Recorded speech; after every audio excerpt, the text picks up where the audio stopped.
Hablamos del Mar Menor, de la crisis ambiental de la laguna, que desde el año 2016 está trayendo que distintos colectivos científicos o grupos políticos pues, hayan creado un mantra que se mantiene hasta la actualidad. No es otro que establecer como verdad absoluta que el nitrato de la agricultura intensiva es el responsable del estado ambiental de la laguna y también de los distintos episodios de mortandad.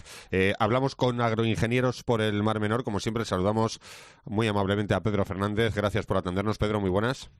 Hola Javier, buenos días a ti y a tus oyentes. Muchas gracias por tu tiempo. El Mar Menor nunca miente, ¿verdad? Hombre, una cosa es lo que interpretemos los humanos, que creemos que conocemos todos los factores y todas las realidades, y la naturaleza, y concretamente este Mar Menor, él nunca miente. Lo único es que los otros como humanos, en función de nuestros intereses, cada uno lo interpreta de una manera. Primera cuestión. Se producen entradas de nitratos de la cuenca vertiente al Mar Menor. Eso es verdadero, pero no una verdad absoluta. Vamos a ver, eso es innegable. Es decir, que cuando alguien, a través de la Rambla del Albujón o a través de esa interconexión del acuífero cuaternario con el Mar Menor, se producen entradas sí o sí de nitrato al Mar Menor. Es decir, que nosotros como agroingenieros nunca hemos negado esa obviedad, porque no se trata de ciencia, eso es sentido común y obviedad porque lo medimos directamente. Ahora, ¿cuál es la clave? ¿La clave cuál es? El origen. El origen. Bueno, el tema del origen es muy contundente y lo dice la bibliografía. Cualquier cosa que no sea estos factores que te voy a enumerar ahora mismo es directamente faltar a la verdad. El nitrato puede prevenir de la agricultura, como no puede ser de otra manera, de la agricultura que llaman intensiva, de regadío o de secano. Puede venir de la ganadería, puede venir de las aguas residuales, y confirmo, datos de Confederación, no de agroingenieros, existen depuradoras en la cuenca ribereña del Mar Menor que vierten más de 150 miligramos de nitrato por litro de agua vertida. El nitrato de la mineralización del carbono orgánico que existe en el fondo del Mar Menor, que igualmente genera nitrato, y de la deposición atmosférica, que es de la lluvia que está en la atmósfera. Por lo tanto, esas son todas las posibilidades fuentes del nitrato presente en el Mar Menor.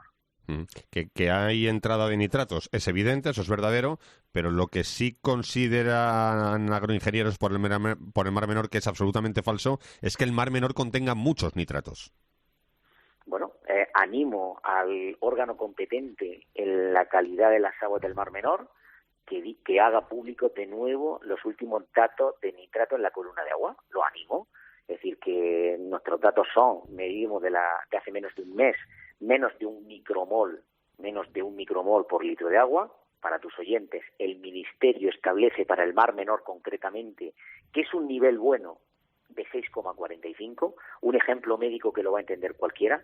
Es decir, uno tiene diabetes cuando en ayunas tiene por encima de 110 de azúcar. Pues ahora mismo es como si un paciente tuviera 15 de azúcar. ¿El diagnóstico es diabético?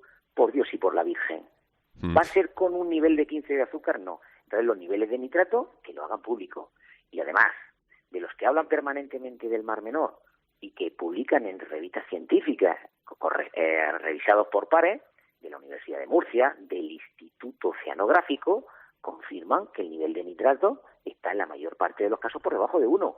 Y de casi 9 puntos de 10 no contiene nada de nitrato, Javier.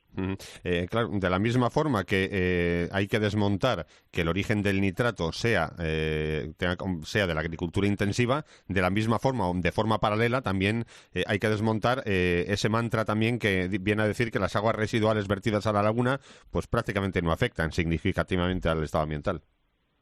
Bueno, es un factor clave en el estado ambiental y de hecho desde que se ha puesto el foco en ese tema se están haciendo grandes esfuerzos para que no se produzcan esos vertidos fortuitos, accidentales o reales, y por lo tanto el gran beneficiado de todo esto es el Mar Menor.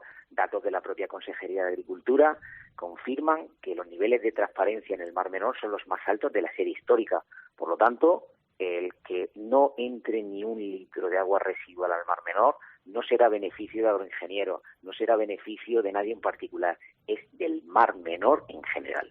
Claro, muchos oyentes que nos están escuchando se estarán preguntando, bueno, entonces, esos episodios de muerte de peces y otras especies marinas que hemos tenido recientemente, ¿a qué factor se debieron? ¿Por qué no hacen públicos los resultados de las necrosias de los peces en un contexto del año 2023 de transparencia? ¿Por qué no lo hacen? Porque todos los datos confirmarían, sin ningún tipo de dudas, que los peces no se mueren por el nitrato. Con menos de 1, con menos de 15 de azúcar serías diabético, evidentemente no. Los peces se mueren por falta de oxígeno en la columna de agua, y aquellas especies que tienen menor movilidad, evidentemente se mueren.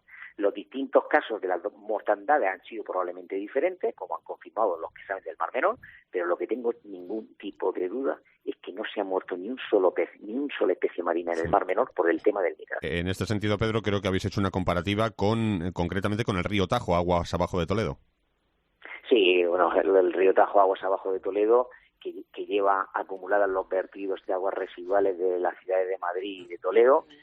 Aguas abajo, en el centro del cauce, el contenido en nitratos es 550 veces más altos que el Mar Menor, de los cuales los propios científicos de Castilla-La Mancha y de Madrid confirman que el 99%, no el 1%, el 99% del nitrato presente en el río Tajo, aguas abajo de Toledo, procede de las aguas residuales.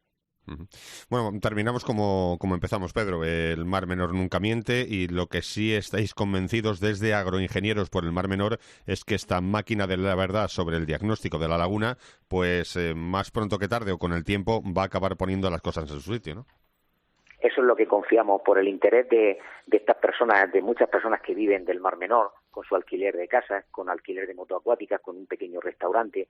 Es decir, lo que no podemos pretender es que cada sector o cada actividad que lo premia, el sol sale solo para ello. Esto afecta a mucha gente, especialmente al Mar Menor, pero a mucha gente pequeña que viven directamente del Mar Menor. Por lo tanto, entre todos, hagamos todo lo que esté en cada uno de nuestra mano, de la responsabilidad, no culpa, esa responsabilidad, para que el Mar Menor y las actividades circundantes puedan vivir como no puede ser de otra manera, lo mejor posible. Pues así hemos resumido este reciente artículo titulado El Mar Menor y la máquina de la verdad, poniendo un poquito más de luz sobre el estado actual de la laguna. Lo hemos hecho con Pedro Fernández, de Agroingenieros por el Mar Menor. Pedro, de nuevo, gracias por estar aquí en COPE. Buenos días. Gracias a ti.